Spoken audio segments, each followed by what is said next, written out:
Hey YouTube, I'm here doing a deck profile for my Alt-Mile Brave deck. If you don't know, Brave is the mechanic that is given to the Royal Paladins as of the current set. Don't know if you can see it there or not, but you know what, whatever. If you don't know what Brave is basically an ability that allows a Royal Paladin unit to be able to activate a skill if you have 3 or less cards in hand. Now, normally the skill is not really good. It's more of a final thing, like final turn kind of thing. We don't have much cards left. But this deck is able to work around that little mechanical problem there and use it really effectively. I like this current build of it, so let's get started. First we have the starter, Resurgent Knight Stias. The starter for Royal Paladins just came out in the new set. Its ability is, well, first the Forerunner ability, then Brave. If I have 3 or less cards in my hand, this gains its effect. Or I put it into the Soul, I choose one of my other rear guards, and it gets plus 5,000 power and the auto seal of, at the end of the turn, return it to the hand. So that way I won't be able to lose a certain card if I be able to use it.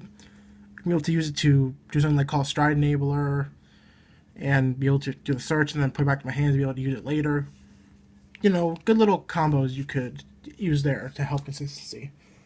As for triggers, you know, the standard 4 heals, pretty much how everyone runs their deck. I then run a total of 8 critical. I run 3 Belinus, 2 Knight of Flash, and 3 Burning Mane. I only run 3 Belinus because I only have 3, but honestly, you don't really need any more than that.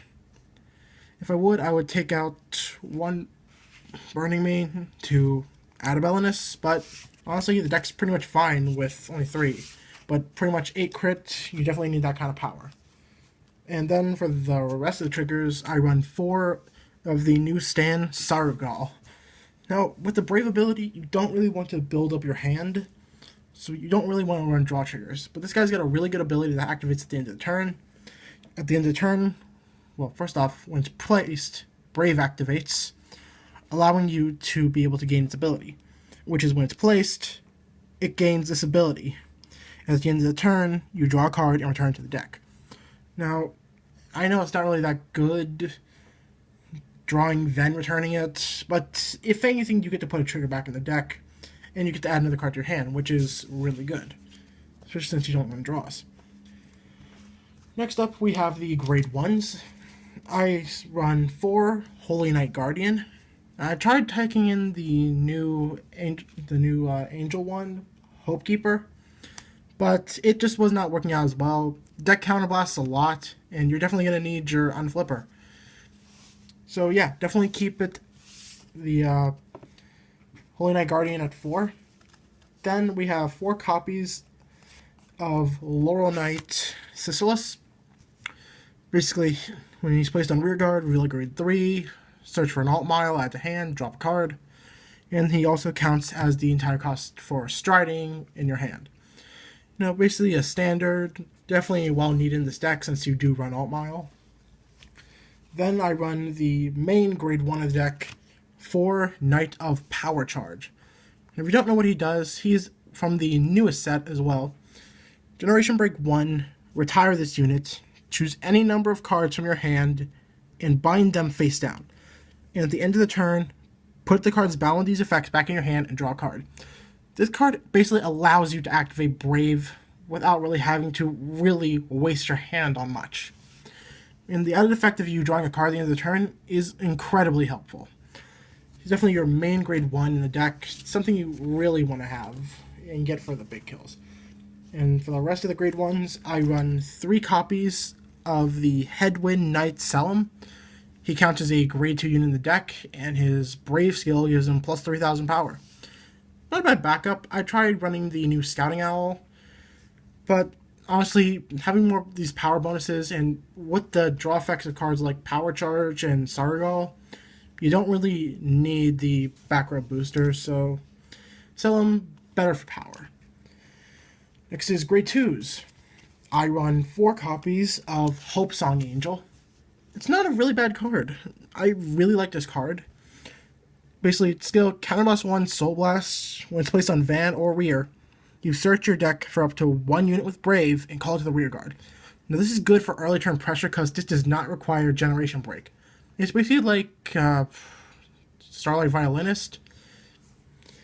And honestly, I like him a lot better than using Starlight Violinist. Well, actually, it wouldn't matter either way, but I like it better because it gets out the Brave units you need.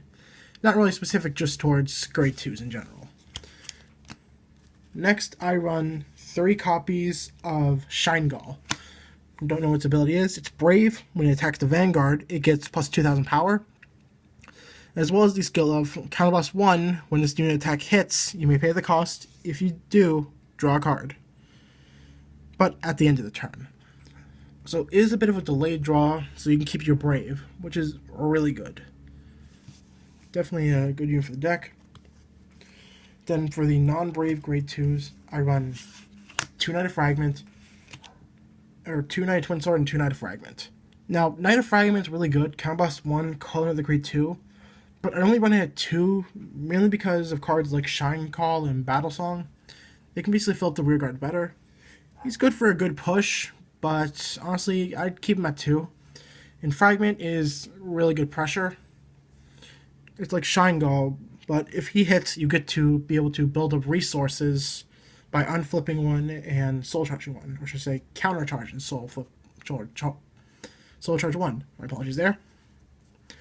But yeah, I definitely run 2 of each. It definitely doesn't really become too cloggy, and they're actually pretty good at this number. Definitely helped me out a lot by just having them in the deck in general. Then for grade 3s, I run 4 Alt Mile, of course. This is an Alt Mile deck. Basically, Generation Break 2, my front row gets plus 5,000 power, and when you start on top of him, Counterblast 1, choose up to 2 cards in your hand, call them to rear guard, and then give 2 units plus 5,000 power. A really good effect, and really helps you hit really big numbers really fast. Really. And for the rest of the grade 3, I run 3 Sanctuary Guard Dragon. Limber Break 4, it gets plus 3,000 power for every single grade 1 or lower unit on the rear guard.